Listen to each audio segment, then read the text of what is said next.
Bonjour belle âme, aujourd'hui j'aimerais te présenter et faire avec toi encore un outil d'auto-soin, un outil d'auto-hypnose qui s'appelle le EMDR. Le EMDR c'est court pour Eye Movement Desensitization Therapy. C'est la thérapie par les stimulations bilatérales. Alors ça peut être visuel, par les yeux, c'est comme ça que ça a commencé avec sa fondatrice Francine Shapiro. Mais en fait on s'est rendu compte que les yeux étaient une option, mais que ça pouvait passer par n'importe quelle stimulation. Ça peut être aussi tactile, kinesthésique, et aussi auditif. Là, j'ai les deux. En fait, ici, j'ai les trois, et c'est ce qu'on va pratiquer aujourd'hui. Ici, j'ai le visuel, parce que je ne peux pas m'empêcher de regarder droite-gauche avec mes mains qui bougent. J'ai l'auditif avec les tapotements que j'entends, et j'ai le kinesthésique parce que je sens mes mains en contact de manière bilatérale avec mes bras. Donc tu vois, dans cette technique, en fait, on engage les trois sens. Et c'est ça qui est hyper intéressant. Alors cette technique, elle sert à quoi? C'est une technique de désensibilisation de, je vais dire traumatisme, mais ça peut être n'importe quelle émotion désagréable, douloureuse, un élément perturbateur de vie, une angoisse, une phobie. Tout ce qui fait que à l'intérieur, ça fait mal. Okay, de faire descendre en fait la douleur, la charge émotionnelle associée à un souvenir, à une image, à un son, à quelque chose qui s'est passé. Enfin, c'est très très vaste. Tu vois, ça peut s'utiliser pour tout. Alors, j'aimerais juste déjà ici placer un élément de précaution. C'est un outil très puissant et de le faire seul, c'est un super outil à avoir pour soi, pour travailler de manière continue avec son état émotionnel et d'avoir un outil de nettoyage à son service pour un petit peu s'auto-thérapiser, c'est très bien. Par contre, attention, si tu as l'impression que tu traverses quelque chose qui est trop puissant, trop grand, trop submergent pour le traverser seul, il faut que tu te fasses accompagner. Ça, c'est vraiment, vraiment important. On ne plaisante pas avec les traumatismes simples, ni les traumatismes complexes, ni les grosses charges émotionnelles. Dis-toi que l'accompagnement ou même parler à un ami ou quelqu'un à qui tu fais confiance, c'est toujours en fait la priorité par rapport à travailler seul. Par contre, si tu sens que, voilà, là il y a une émotion qui te dérange, il y a quelque chose, ou même une émotion forte, mais tu te sens de dire « Ok, je me sens de la travailler seule maintenant ». Eh bien, l'outil EMDR, tout comme l'EFT, peut être vraiment un outil qui fait toute la différence. Ça a très certainement changé ma vie à moi. Je t'explique comment ça fonctionne. On va pas travailler avec les yeux. Moi, je trouve ça assez fatigant, finalement, de travailler avec les yeux. Je préfère ce qu'on appelle en EMDR le butterfly hug, le hug du papillon. Alors, tu peux soit entrelacer les pouces et taper ici les points EFT sous les clavicules. Moi, ce que je préfère, c'est carrément faire une embrassade et tapoter sur les épaules. Pourquoi? Parce que rien que cet enlacement-là, ça apaise le système nerveux. Hein, tu peux le faire quand tu te sens un petit peu stressé ou triste, de te auto-hugger comme ça. Déjà, ça envoie un signal de sécurité au système nerveux. Donc c'est tout bénef en fait, c'est génial. 1, 2, 1, 2, 1, 2, 1, 2. C'est vraiment cette stimulation bilatérale droite, gauche, droite, gauche, droite, gauche, qui va en fait rétablir la communication entre l'hémisphère droit et l'hémisphère gauche. Quand on est bloqué, quand on se sent submergé par l'émotion, une grande peur, une grande angoisse, une attaque de panique, un grand stress, une mémoire douloureuse, la connexion entre le rationnel et l'inconscient a tendance à s'interrompre, à se couper. Et le raisonnement, qui est plutôt ici au niveau du cerveau, tu vois que ta conscience bascule plutôt vers l'arrière. Il y a une espèce de bascule et c'est le cerveau reptilien avec le cerveau limbique qui est chargé d'émotions qui prend le dessus. Et quand c'est l'inconscient avec ce cerveau reptilien qui prend le dessus, eh bien là, tous tes automatismes de défense sont en alerte. Donc, on n'a pas forcément dans ces moments-là, où le cerveau est inondé d'émotions, un comportement qui est forcément bénéfique pour nous, ou rationnel, ou posé, ou calme. Donc pourquoi est-ce que c'est important finalement de faire ces exercices? Parce que ça apaise le système nerveux, ça rétablit la connexion entre hémisphère droit et hémisphère gauche, ça décharge le cerveau limbique de sa surcharge d'émotions et ça fait un nettoyage en profondeur en fait. Comme la vidéo d'avant avec l'EFT, un moyen de bien vieillir, de rester souple, de rester libre, de rester dans l'évolution, dans la croissance, c'est vraiment de faire des nettoyages réguliers comme ça de choses qui sont douloureuses à l'intérieur de nous. Le MDR, c'est la même chose. Là, je te donne beaucoup d'explications, mais on va passer à la pratique. Mais je trouve ça toujours intéressant de donner vraiment un cadre assez précis à cette pratique.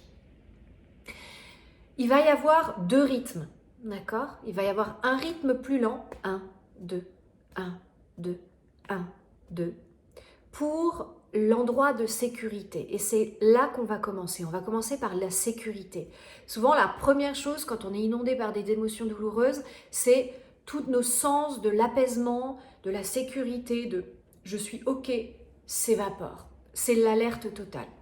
Donc quelque chose pour ramener la sécurité. OK? Plus lent. Et tu vas penser à un endroit dans lequel tu te sens vraiment, vraiment bien. Ok, dans un endroit où tu te sens en sécurité. On va faire ça tout à l'heure. Et ensuite, on va accélérer le rythme. Accélérer le rythme, et c'est là où tu vas te connecter en fait à la chose douloureuse qui te gêne en ce moment. Ça peut être une peur, une phobie, une angoisse, une image. Tu penses que tu t'es tapé la honte en public hier en prenant la parole. Tu vois, tout ce qui reste... c'est à ça que tu vas te connecter et le rythme va s'accélérer. On va se connecter à ça 1, 2, 3 minutes et ensuite on va ralentir et se reconnecter à l'endroit de sécurité. Ok, ça va permettre vraiment de nettoyer ces images ou ces peurs que tu as de la charge émotionnelle. Donc tu te rappelleras toujours de ce qui s'est passé. Par contre, la charge émotionnelle ne sera plus là ou sera beaucoup moindre. Et donc tu pourras appréhender ta réalité vraiment sans tous ces filtres du passé. De juxtaposer le difficile avec quelque chose d'agréable, c'est hyper intelligent. C'est hyper intelligent. Pourquoi? Parce que tu crées une sorte de, en anglais on appelle ça un buffer, un amortissement, un amortissage qui fait que tu crées de la résilience en fait. Tu habitues ton cerveau à juxtaposer le difficile avec l'agréable. Okay? Et rien que cette double attention, en fait, ok, agréable, désagréable, ça crée déjà la distance nécessaire pour faire baisser le quotient émotionnel de ton souvenir ou de ta peur ou peu importe l'émotion désagréable que tu travailles.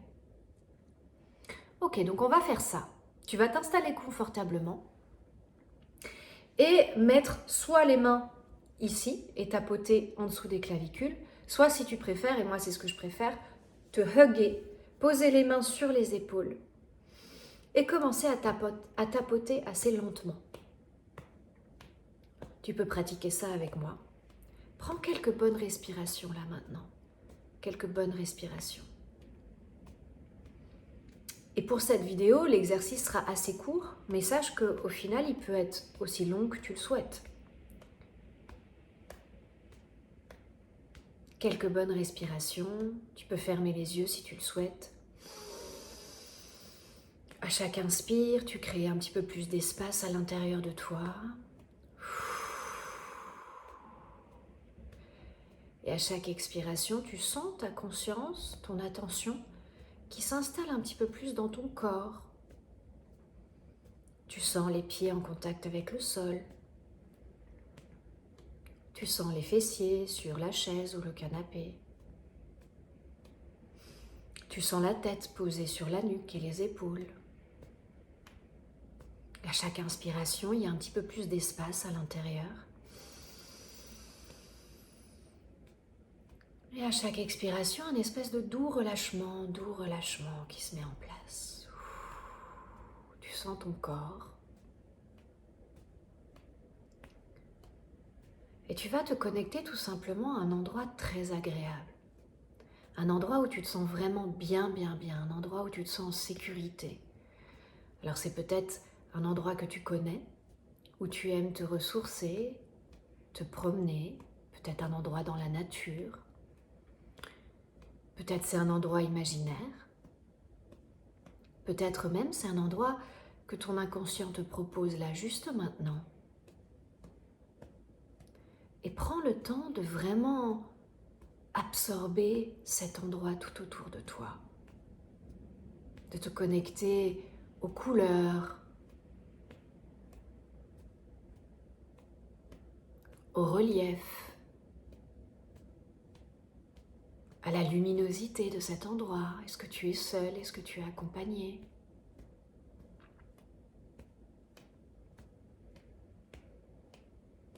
Écoute les sons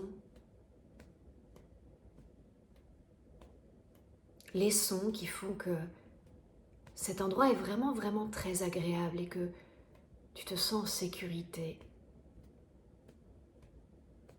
Peut-être il y a les sons de la nature, peut-être même le son de la brise, et tu sens le vent sur ton visage ou simplement l'atmosphère de l'air. C'est vraiment très agréable et tu te sens en sécurité ici. Tu es en sécurité ici. Et sache que dans quelques instants, quand on va travailler les choses un petit peu moins agréables, eh bien, ton inconscient aura tout à fait la capacité, s'il y a quelque chose de trop lourd ou de trop dur à travailler, pour te ramener automatiquement dans cet endroit de sécurité. Ton inconscient sait faire ça. Il sait absolument qu'est-ce qu'il peut digérer là maintenant et qu'est-ce qui sera pour une autre fois. Et ce mécanisme de sécurité, de dissociation, de revenir dans cet endroit agréable dès qu'il y a quelque chose de trop intense, eh bien il est actif là maintenant. Ma voix reste ton guide pendant cette expérience. Prends encore le temps de bien te plonger dans tous les détails de cet endroit, de sentir là où tu es, les pieds en contact avec la terre, le sol. Et dans quelques instants, je vais accélérer le rythme et tu vas te connecter à cette chose douloureuse que tu veux travailler. Ça peut être une peur, ça peut être une angoisse, ça peut être quelque chose dans le futur, ça peut être quelque chose dans le passé, ça peut être simplement une sensation physique, une sensation dans le ventre, dans la poitrine, quelque chose qui te dérange. Prends une profonde inspiration. Et j'accélère le rythme et tu connectes à quelque chose, à cette chose qui est plus désagréable. Et évalue là maintenant sur une échelle de 1 à 10 cette chose désagréable. Prends le temps de t'y connecter. C'est intense comment? 1 étant peu intense et 10 très très intense. Allez, moi je me connecte à quelque chose qui a été douloureux pour moi dans le passé et je mets l'intensité de l'émotion à 6.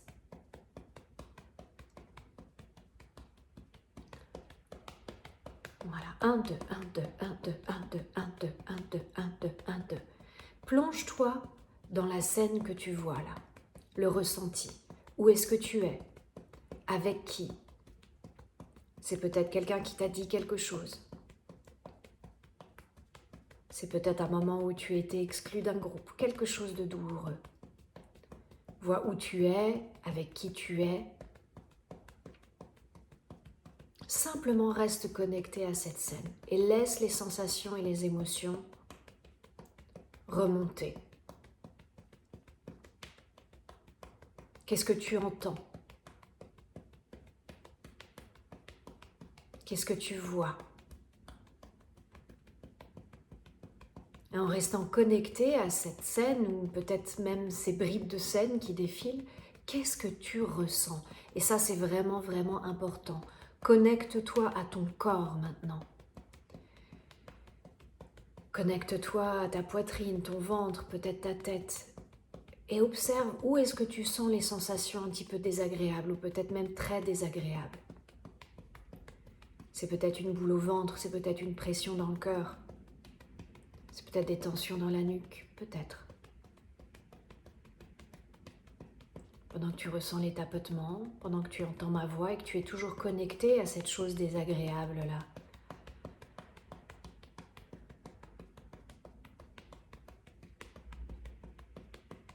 Ok, dans quelques instants, je vais ralentir le rythme et tu vas te reconnecter à ton endroit de sécurité. Inspire profondément.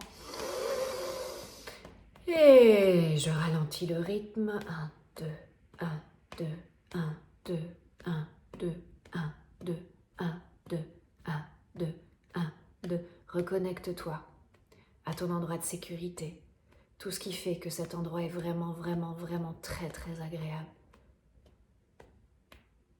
Peut-être la sensation du soleil sur la peau. Peut-être simplement la chaleur d'une pièce. La nature tout autour. La compagnie de quelqu'un. D'un animal. Tout ce que tu vois qui est vraiment très, très agréable. Les lumières, les couleurs.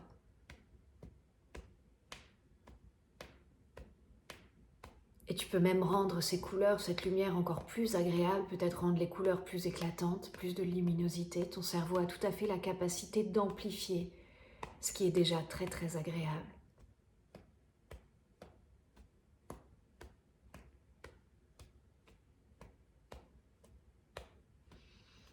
Connecte-toi au son. Et même ces sons, tu peux les rendre plus agréables, peut-être plus vifs, plus clairs, plus éclatants, plus forts ou plus bas. Et c'est vraiment très très agréable, on s'y sent vraiment très très bien dans cet endroit. On peut être qui on est en sécurité ici. Tu es en sécurité ici. Et prends le temps de ressentir, même s'il y a d'autres émotions en même temps, c'est pas grave, c'est tout à fait normal. En général, on ressent toujours plus ou moins une palette d'émotions. Mais connecte-toi à cette sécurité-là maintenant. Même si c'est juste une petite bribe de sécurité quelque part dans le corps. Tu es là, dans cet espace. Tu es en sécurité, tout va bien. Il n'y a aucune menace là, juste maintenant. Parce que toutes ces difficultés, eh bien c'est soit dans le passé, soit dans le présent, soit dans le passé, soit dans le futur, mais pas dans le présent justement. Pour l'instant, tu es là et tu fais de l'EMDR. Et tu es dans cet endroit de sécurité. Et dans quelques instants, tu vas retourner et te reconnecter à ces sensations un petit peu moins agréables, plus désagréables. Si tu es prêt, prête, on y va. Inspire profondément. Et accélère le rythme. Accélère le rythme. 1, 2, 1, 2, 1, 2, 1, 2, 1, 2, 1, 2, 1, 2, 1, 2. Et reconnecte-toi quelques instants seulement, à ces choses plus désagréables, à cette scène qui est associée à des choses douloureuses pour toi, à des émotions fortes, à de la peur, de la honte, peut-être de la colère, peut-être de la rage, peut-être. Ou peut-être tout simplement des sensations désagréables dans le corps. Des sensations de... Reconnecte-toi à ça. Où est-ce que tu es? Qu'est-ce que tu fais? Avec qui? Qu'est-ce qui se dit?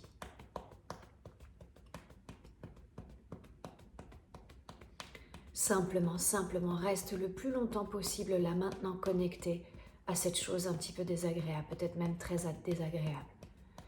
Sache qu'à chaque instant, si c'est trop, ton inconscient te ramène dans ton endroit de sécurité.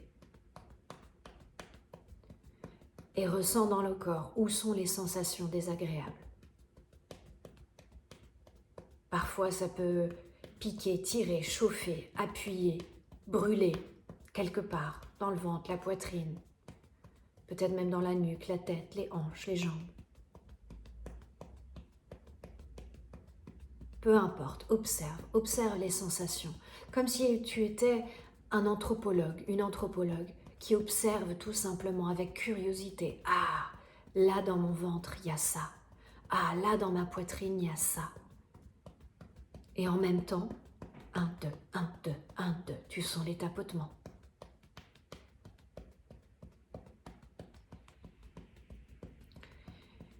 Et évalue la sensation. Sur une échelle de 1 à 10, 1 étant une sensation très très petite, 10 une sensation très très intense, où est-ce que tu places l'intensité? Là, moi, quand je repense à cette scène que je travaille, maintenant c'est à 2. Le quotient émotionnel a baissé de 5 à 2. Dans quelques instants, je vais te demander de prendre une respiration profonde et on va ralentir le rythme et tu vas te reconnecter à ton endroit de sécurité. Inspire profondément. Et on ralentit le rythme. 1, 2, 1, 2, 1, 2, 1, 2, 1, 2, 1, 2, 1, 2, 1, 2, 1. Reconnecte-toi à ton endroit de sécurité. Allez pleinement, je sais que ça prend de l'énergie, mais ça vaut la peine. Replonge-toi dans tout ce qui est tellement agréable, dans cet endroit, les couleurs, les reliefs, la luminosité.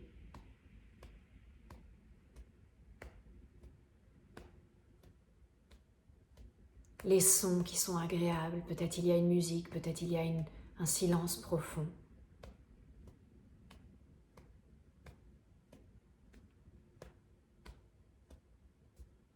Et demande-toi quel est le détail le plus agréable dans cet endroit.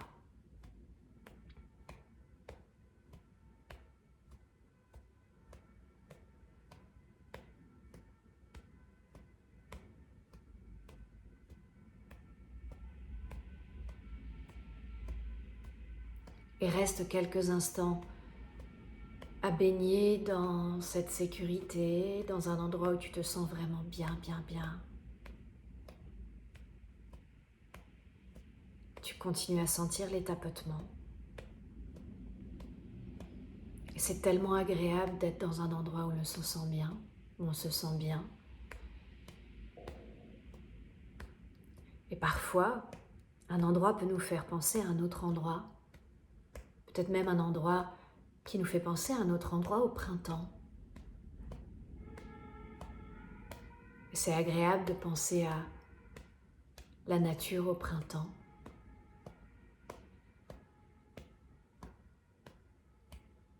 Il y a les couleurs, il y a le renouveau, il y a les parfums, il y a tout ce qui fait que cet endroit est magique et sent le renouveau. Ça fait penser aux papillons aussi. Mais tu sais, le papillon, avant d'être un papillon, c'était une chenille. Une chenille qui passait tout son temps à ramper et à manger, à ramper et à manger. Parce que la vie d'une chenille, c'est tout le temps la même chose. C'est tout le temps ramper et manger, et ramper et manger. Mais un jour, dans la vie de la chenille, il va se passer quelque chose de particulier. Alors on ne sait pas si la chenille choisit ce moment ou s'il se présente dans sa vie, comme ça, tout simplement. Mais dans tous les cas, la chenille va commencer à ressentir des sensations qu'elle n'avait jamais ressenties auparavant. Elle va ressentir des sensations complètement nouvelles. Et elle va commencer à tisser un fil de soie autour de soi. Elle va se tisser un cocon de soie. Et à l'intérieur de ce cocon de soie, bien à l'abri, eh bien, elle va commencer à se transformer. Elle va se métamorphoser en un superbe papillon. Alors d'abord, tu sais, elle va se débarrasser de tous les trucs trop lourds. Tout ce qui lui pesait, tout ce qui l'encombrait, tout ce qui l'alourdissait. Eh bien, tout ça, elle va s'en débarrasser, elle va s'en libérer, elle va déposer toutes ces choses. Et elle va sentir son corps se transformer, se métamorphoser. Des ailes vont commencer à lui pousser dans le dos. Des ailes qui vont lui pousser dans le dos et commencer à l'entourer. le corps qui s'harmonise avec les ailes et les ailes qui s'harmonisent avec le corps. Et à un moment, elle va se sentir complètement transformée, complètement métamorphosée en un superbe papillon. Un papillon encore un petit peu à l'étroit dans un cocon, devenu un petit peu trop petit pour lui. Alors tout ça, eh bien, il va s'en libérer. Il va déployer ses ailes. Il va déployer ses ailes et il va commencer à faire des battements d'ailes. Et à chaque battement, il va se sentir de plus en plus léger, de plus en plus léger. Et à chaque battement d'aile, il va monter de plus en plus haut, de plus en plus haut. Et à chaque battement d'aile, il va découvrir tout un nouveau monde. Tout un nouveau monde, le monde de la liberté, le monde de la légèreté, le monde de la réalisation de son potentiel, le monde du printemps, des couleurs, des parfums. Il va même assister au moment magique où une fleur, toute recroquevillée sur elle-même, va commencer à révéler la couleur de son cœur, à diffuser tout son parfum intérieur. Et c'est tellement, tellement, tellement agréable d'être dans un endroit que l'on aime. Pendant que ton inconscient continue d'intégrer tous les changements, toutes les transformations à tous les niveaux du corps et à tous les niveaux de l'esprit, dans tout ton être global, pour beaucoup plus de sérénité, de bien-être, de liberté, eh bien tu vas pouvoir graduellement ralentir encore les tapotements jusqu'à les arrêter. Et quand tu arrêtes les tapotements, ça peut faire comme des sensations un petit peu particulières. Comme plein de choses sont en train de se mettre à jour là maintenant. Et tu peux simplement profiter de cet instant. Et quand tu es prête, revenir dans un état un petit peu plus habituel, bouger le corps, prendre des respirations profondes et prendre le temps dont tu as besoin pour revenir. Revenir dans un état de conscience plus ordinaire. Alors sache maintenant que si tu dois conduire, si tu dois opérer une machine, si tu dois faire quelque chose qui demande beaucoup de concentration et de rationnel, fais un tour de pâté de maison. Ou alors tapote le corps, réveille-toi bien, pour revenir dans un état de conscience vraiment plus ancré dans la réalité. Parce que c'est un travail hypnotique qui engage beaucoup l'inconscient. Sûrement que tu l'as observé, les images, les sons. Et ça prend un petit peu de temps de revenir dans la réalité et c'est important de prendre son temps. Et maintenant d'évoluer, là maintenant que tu t'es reconnecté, cette chose à laquelle tu penses, cette chose qui était désagréable pour toi, sur une échelle, si tu t'y reconnectes maintenant, sur une échelle de 1 à 10, c'est intense comment? Là tu vois, la scène que j'ai prise, je dirais que pour moi maintenant c'est à 1. Donc il y a eu une réelle désensibilisation de ce souvenir pour moi. Le souvenir est encore là, mais la charge émotionnelle n'est plus du tout la même. J'ai plus la boule au ventre quand j'y repense, j'ai plus le cœur serré, j'ai plus la gorge qui se noue. Donc tu vois, tout ça c'est tout bénef. C'est-à-dire que j'ai résolu à l'intérieur de moi un poids que je traînais en fait, et qui affectait aussi mes réactions dans le moment, quand j'étais confrontée à des scènes qui me rappelaient la même chose. Donc du coup, en faisant ça, on accède à beaucoup plus de liberté dans nos choix, finalement, de comment on va réagir à ce qui vient à nous, et dans la perception qu'on a de la réalité aussi. Plus on traîne de charges émotionnelles du passé, plus la réalité et leurs événements et les personnes sont biaisés pour nous. C'est ça qui est dommage finalement. Donc le MDR est un outil de libération émotionnelle très très puissant. À nouveau, j'insiste sur le fait que si tu as un trauma, même simple, ou des traumas complexes, où tu sens que je m'en sortirai pas seule, fais-toi accompagner. Soit par moi je travaille en visio, je travaille ici aussi à La Rochelle, soit par quelqu'un d'autre. Mais en tout cas, parfois, souvent d'ailleurs, de faire ça avec quelqu'un qui t'accompagne, ça décuple la puissance de ce rituel. Parce que tu es vu par quelqu'un. Mais par contre, d'avoir cette chose dans ta boîte à outils quand on a besoin, c'est hyper utile aussi, même si tu le pratiques seul. Voilà, ben c'est tout ce que j'avais à t'enseigner, à partager avec toi aujourd'hui. Tu peux laisser en commentaire comment ça marche pour toi. C'est toujours sympa pour moi les commentaires. Moi, c'est Juliette Desvignes, je suis hypnothérapeute et praticienne en EMDR. Je me spécialise dans les personnes qui ont des traumas simples et complexes et aussi dans les personnes hypersensibles. Moi, étant hypersensible moi-même, j'ai vraiment expérimenté toute ma vie avec des outils qui ont pu m'aider avec déjà me décharger de la charge émotionnelle de mes traumas du passé, mais aussi la gestion des émotions et de ma sensibilité dans l'instant. Donc je peux t'aider avec ça, je serais ravie de t'accompagner et puis je te dis à bientôt. Ciao.